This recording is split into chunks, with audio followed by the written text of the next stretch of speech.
என் தம்பி அவன் தான் வந்திருக்கான். அதுக்கு நான் என்ன பண்ணுவேன்? வந்து ஒரு வார்த்தை வான்னு கூப்பிடு மாமா, இல்லன்னா தப்பா போயிடும். ஓ மாத்தின்னு கூப்பிடவா? ஆமா, யாருக்கிட்ட அவனுக்கெல்லாம் வீட்டுக்கு வரானுங்க? இங்க என்ன அகதிகளுக்கு மறுவாழ்வு தரப்படும் போர்டா மாட்டி வச்சிருக்காங்க? மாமா அப்படியெல்லாம் பேசாத மாமா, வெளியே தான் நிக்கிறான். சோத்துக்கு வெளியில கிளம்பி வந்துருவானுங்களா என்ன? அதே பெரிய 1ஆம் தேதி தானே கரெக்டா வந்துடுறானுங்க.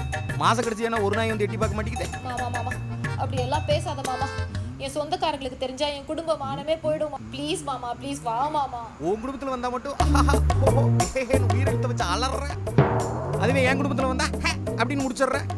இன்னைக்கு உன் குடும்பத்தை நடு ரோட்ல போட்டு இழுக்கிற இல்ல, இனிமே எவனும் இந்த பக்கம் வந்து எட்டியே பார்க்க கூடாது.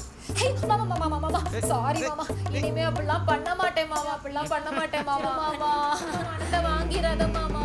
டீ தூள் இல்ல ப்ளீஸ் மாமா, காஃபி பவுடரும் இல்ல மாமா, ப்ளீஸ் மாமா. வீட்ல எதுவுமே இல்ல. சாரி மாமா, இனிமே அப்படிலாம் பண்ண மாட்டேன் மாமா, இனிமே அப்படிலாம் பண்ண மாட்டேன் மாமா. என் குடும்ப பணத்தை வாங்கிராத மாமா. எந்திரி மேல. நான் தான் கார்த்தியை வர சொன்னேன். இன்னொரு தடவை அன்னைக்கு நடந்த மாதிரி நடந்துச்சுன்னு வச்சுக்க, குடும்பம் குழஞ்சிரும். ஓ வரேன்.